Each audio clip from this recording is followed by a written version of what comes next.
একটা পার্সেল চলে এসছে, যেটা এখন কেটে মানে খুলতে হবে। খুলে ফেলি।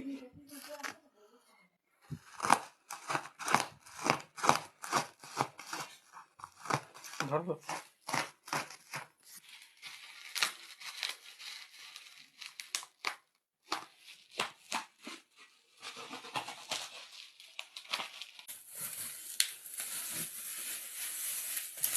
আজকে আলহামদুলিল্লাহ এয়ার ফ্রাইটি হাতে পেয়েছি। অর্ডার করেছিলাম এয়ার ফ্রাইটি হলো TQIU ব্র্যান্ডের, যেটি আমি অর্ডার করেছিলাম কিচেন বাজার পেজ থেকে। তো আলহামদুলিল্লাহ এয়ার ফ্রাইটি অনেক ভালো হয়েছে।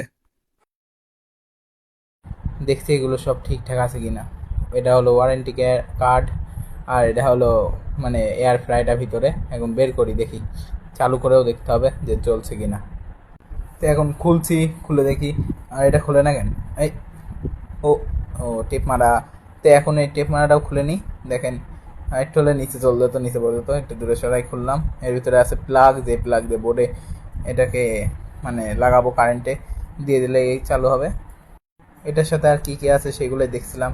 এই যে এটা হলো এটার উপরে দিয়ে ভাজাভুজি করার জন্য, ভাজাভাজি করার জন্য। আর কারেন্টটা দিয়ে দেখি আগে কি হয়। প্লাগটা এখন সেট করে নিই, যেটা হলো বক্সে দিয়েছে। আর যেটা হলো এর সাথে আছে সেটার সাথে একটা প্লাগ লাগানো লাগবে, সকেট, যেন আমাদের এই 2 পিন বোর্ডে যেন সেট হয়। এই যে লাগিয়ে এখন এটা সেট করে দিলাম। এখন হলো এয়ার ফ্রাইটা চালু হয় নাকি সেটা দেখার পালা।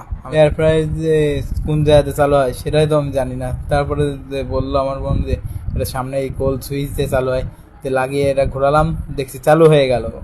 তো এর ভিতরে কিছু ভাজাভুজি করে দেখার দরকার। এই যে এর ফ্রাইটা এখন টেস্ট করে দেখার পালা। নিমকি ভাজবো,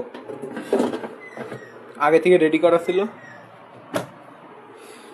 এখন টেস্ট করার পালা। গাইস দেখেন, এই সেই জিনিস যেটা এতক্ষণ ধরে বানালাম। ওয়াও, নিমকি সে লাগছে, এখন খাই। এবার একটু সিঙ্গারা ভেজে দেখবো সিঙ্গারা কিরকম হয়। নিমকি তো সেই স্বাদ লাগলো, সিঙ্গারা দিয়ে দিই, কেমন লাগে সেটা এখন দেখবো। এর ভিতরে সিঙ্গারা ভাজা পড়ে।